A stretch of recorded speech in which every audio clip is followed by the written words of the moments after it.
আমাদের দেশ দ্বিতীয়বার স্বাধীনতা লাভ করেছে, কিন্তু ষড়যন্ত্র মুক্ত হয় নাই, ঠিক কিনা বলুন?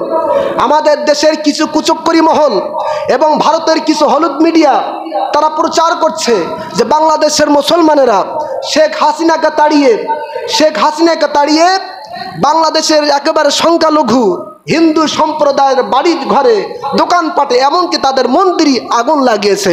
জোরে কর নাউজুবিল্লাহ। আসলে কি তাই? ঘটনা কি আসলে তাই? না। তাহলে ঘটনা কি?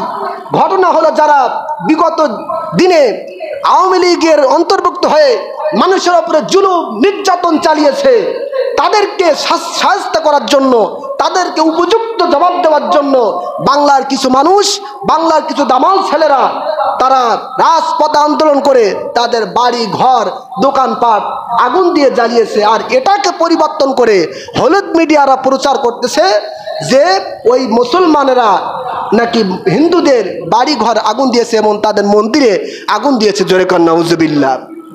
সুতরাং আমাদেরকে সাবধান থাকতে হবে। তারা কিন্তু চালিয়ে যাচ্ছে তাদের ষড়যন্ত্র, কুচক্করি মহল। তারা আন্তর্জাতিক পর্যায়ে দেখাতে চায় যে মুসলমানেরা বাংলাদেশের সংখ্যালঘুদের ওপরে নির্যাতন করছে, আমাদেরকে অপরাধী করতে চায়। সুতরাং আমরা আজ থেকে আমরা দায়িত্ব গ্রহণ করব। আমাদের দেশে যত হিন্দু, যত বৌদ্ধ, যত খ্রিস্টান, যত মন্দির রয়েছে তাদের জান ও মাল এবং তাদের মন্দিরগুলো আমরা পাহারা দিব। পারবো তো ইনশাল্লাহ? তার কারণ তাদের উপরে যদি আক্রমণ হয় দোষটা আসবে আমাদের, ঠিক কিনা বলুন? কাজেই আমাদের দায়িত্ব হলো তাদেরকে নিরাপত্তা দেওয়া। আর মুসলমান হিসাবে ইসলাম বলে যে কোনো ধর্মের প্রতি আঘাত করা যাবে না, ঠিক কিনা? ইসলামের কাছে সমস্ত ধর্ম সবাই নিরাপদ, ঠিক কিনা বলুন? সম্মানিত হাজিরিন, আমার প্রিয় ভাইয়েরা, মনে রাখতে হবে শেখ হাসিনা পালিয়েছে, কিন্তু তার নেতা কর্মীরা কিন্তু পালায় নাই, ঠিক কিনা বলুন? তারা এই দেশেই রয়েছে, ঠিক না বলেন? আচ্ছা, যারা বিগত দিনে আওয়ামী লীগ করতো তারা এই দেশে রয়েছে, বলেন তো তারা কারা? তারা নিশ্চয় আপনার ভাই, আমার ভাই, আমার বোন, আপনার বোন, আপনার সন্তান, আমার সন্তান, ঠিক কিনা বলুন?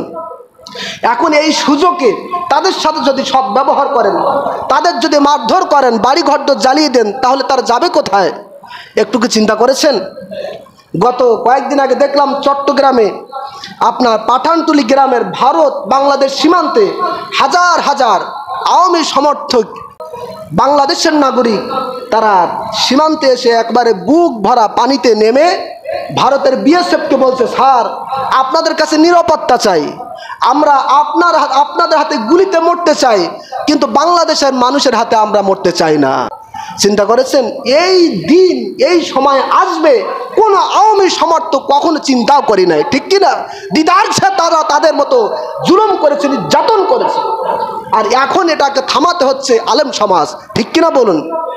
তারা স্পষ্ট বলেছে, স্যার আমরা নিরাপত্তা চাই, আপনাদের গুলিতে মরতে চাই, কোনো আপত্তি নাই, কিন্তু বাংলাদেশের মানুষের হাতে বেউজ্জিত হতে চাই না, তাদের হাতে আমরা মরতে চাই না। জোরে কার নাউজুবিল্লাহ। তবে সম্মানিত হাজিরিন, সব ক্ষেত্রে ধর্মকে আমাদেরকে প্রাধান্য দিতে হবে। আজকে তাদের এই পরিস্থিতিতে আমরা যদি তাদের উপরে মারপিট, তাদের ঘর বাড়ি জ্বালিয়ে দেই, তাহলে একবার কি চিন্তা করেছে তারা কোথায় যাবে? এই পরিস্থিতিতে ইসলাম কি বলে একটু শুনুন। ইসলাম এই পরিস্থিতিতে বলে, মুসলমান, তুমি ইচ্ছা করলেই যার তার গায়ে হাত দিতে পারো না, যার তার সম্পদ নষ্ট করতে পারো না। এই পরিস্থিতিতে তোমার জন্য নবীজির মক্কা বিজয়ের ঘটনা থেকে শিক্ষা নিতে হবে, ঠিক কিনা বলুন? মক্কা বিজয়ের ঘটনা কি? আল্লাহর হাবিব সাল্লাল্লাহু আলাইহি সাল্লামের ওপরে যখন অত্যন্ত জুলুম নির্যাতন করা হয়েছিল, নবীজি যখন মক্কা বিজয় করলেন তখন সকলকে সাধারণ ক্ষমা করে দিয়েছিলেন, ঠিক কিনা বলুন? আল্লাহর হাবিব সাল্লাল্লাহু আলাইহি সাল্লাম উহুদের ময়দানে যখন যুদ্ধ হয়েছিল 70 জন সাহাবীকে শহীদ করা হয়েছিল, ওই 70 জনের মধ্যে একজন ছিল আল্লাহর হাবিবের প্রিয় চাচা হযরত হামজা রাদিয়াল্লাহু তাআলা আনহু। আল্লাহু আকবার। যখন কাফেররা চলে গেছে তখন আল্লাহর হাবিব ওই লাশ মোবারকে হযরত হামজা রাদিয়াল্লাহু তাআলা আনহু দেহ মোবারকের নিকটে গেলেন। যাওয়ার পরে দেখলেন হামজার নাকটা নাই, কানটা নাই, হামজার মাথাটা আরেক জায়গায়, হাতটা আরেক জায়গায়, পাটা আরেক জায়গায়। এমনকি নবীজি লক্ষ্য করে দেখলেন হামজা রাদিয়াল্লাহু তাআলা আনহুর বুকটা ফেড়ে কলিজা বাহির করে হিন্দা নামক এক বেঈমান চিবিয়ে খেয়েছে। জোরে কর নাউজুবিল্লাহ। রাগ কম হবে না বেশি হবে? জোরে বলেন। অনেক বেশি। আল্লাহর হাবিব রাগান্বিত হয়ে গেলেন। যাওয়ার পরে বললেন, রে মক্কার কুরাইশরা শোনো, আজকে আমার হামজাকে তোমরা যেভাবে মেরেছো, যেভাবে তাকে টুকরা টুকরা করেছো, এই এক হামজার পরিবর্তে তোমাদেরকে আমি নবীজি 70 জন কাফেরকে হত্যা করে ছাড়বো। জোরে কোন সুবহানাল্লাহ। এক হামজার পরিবর্তে কতজন? 70 জন। সঙ্গে সঙ্গে আল্লাহ পাক কোরআনে আয়াত নাজিল করে বললেন, ওয়াইন আকাবতুম ফাআকিবু বিমিসলি মা উকিবতুম বিহ ওয়ালা ইন সাবারতুম লাহুয়া খায়রুল লিসাবিরিন। রাসূল, হে আমার নবীজির সাহাবীরা, তোমরা যদি প্রতিশোধ গ্রহণ করতে চাও তাহলে সেই পরিমাণ প্রতিশোধ গ্রহণ করবে যতটুকু তোমাদের উপর অত্যাচার হয়েছে। কাজে এক হামজাকে মেরেছে, তার পরিবর্তে 70 জন কাফেরকে মারার অনুমতি আমি আল্লাহ দেই নাই। বরং যদি প্রতিশোধ গ্রহণ করতে চাও, যে মেরেছে তাকেই তুমি মারতে পারো। ওয়ালা ইন সাবারতুম লাহুয়া খায়রুল লিসাবিরিন। আর যদি তুমি ধৈর্য ধারণ করো, যদি ক্ষমা করে দাও, তাহলে এটা হবে তোমার জন্য উত্তম। বলেন সুবহানাল্লাহ। এই আয়াত থেকে বোঝা যায় যে প্রতিশোধ নেওয়া যায়, মৃত্যুর পরিবর্তে মৃত্যু, জুলুমের পরিবর্তে জুলুম, এরপরে হত্যার পরিবর্তে হত্যা, কেসাস করা যায়। তবে ক্ষমা করে দেওয়াটা উত্তম। ক্ষমা করে দেওয়াটা কি, জোরে বলেন? এটা উত্তম। আল্লাহর হাবিব সাল্লাল্লাহু আলাইহি ওয়াসাল্লাম যখন পরবর্তীতে মক্কা বিজয় করলেন, 10,000 সাহাবী নিয়ে নবীজি মক্কা বিজয় করলেন। বিজয় করার পরে আল্লাহর হাবিব মক্কার কুরাইশদেরকে বললেন, ইয়া মা'শারা কুরাইশিন, হে মক্কার কুরাইশেরা, তোমরা ভালো করে শোনো, বিগত দিনে আমার প্রতি অত্যন্ত জুলুম করেছো, নির্যাতন করেছো। আমি নবীজির সাহাবীদেরকে বদরের ময়দানে শহীদ করেছো, উহুদের ময়দানে শহীদ করেছো, আমার চাচার কান নাক সব কিছু তোমরা কেটে দিয়েছো, কলিজাটা বাহির করে চিবিয়েছো। আজকে একটু বলো দেখি, আমার থেকে তোমরা কেমন ব্যবহার আশা করো? সুবহানাল্লাহ। নবীজির সিদ্ধান্ত কেমন, একটু ভালো করে শুনুন।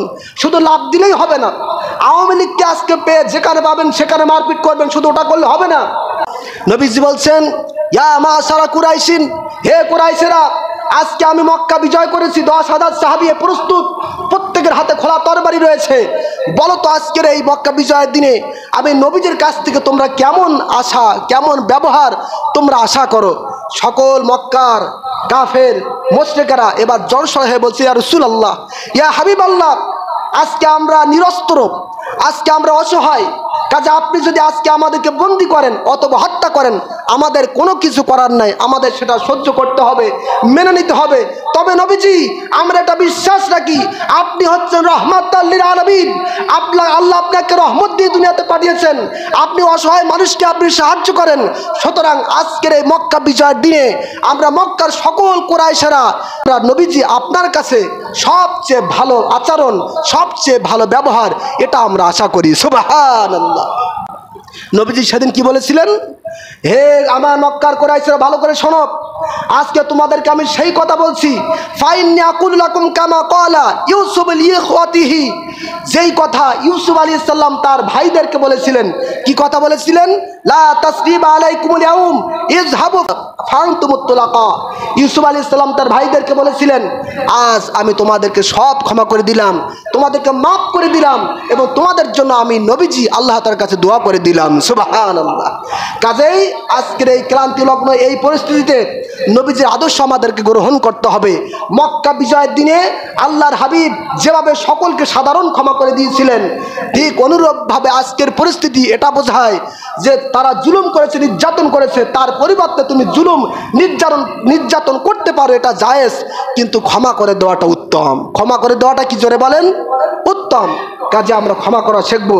সম্মানিত হাজিরিন, আর যদি এমন মনে করেন যে যদি ছাড় দেওয়া হয় তাহলে আগে ছিল ঘাড়ে, এখন উঠবে মাথায়, কি এমন মনে হয় না যে ওরা যে পরিমাণ জ্বালিয়েছে, নির্যাতন করেছে, এখন যদি ছাড় দেই, আগে ছিল ঘাড়ে, এখন উঠবে মাথায়, এমন যদি মনে করেন, তাহলে আপনি নিজের হাতে নিজের আইন তুলে নেবেন না, বরং প্রশাসনের হাতে দিবেন।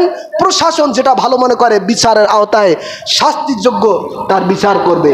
সম্মানিত হাজিরিন, মহান আল্লাহ পাক যেন আমাদের সকলকে ইসলামের বিধিবিধান অনুযায়ী বাস্তব জীবন পরিণত করার তৌফিক দান করেন এবং ইসলামের মধ্যে পরিপূর্ণ প্রবেশ করার তৌফিক দান করেন। বলেন আল্লাহুম্মা আমিন।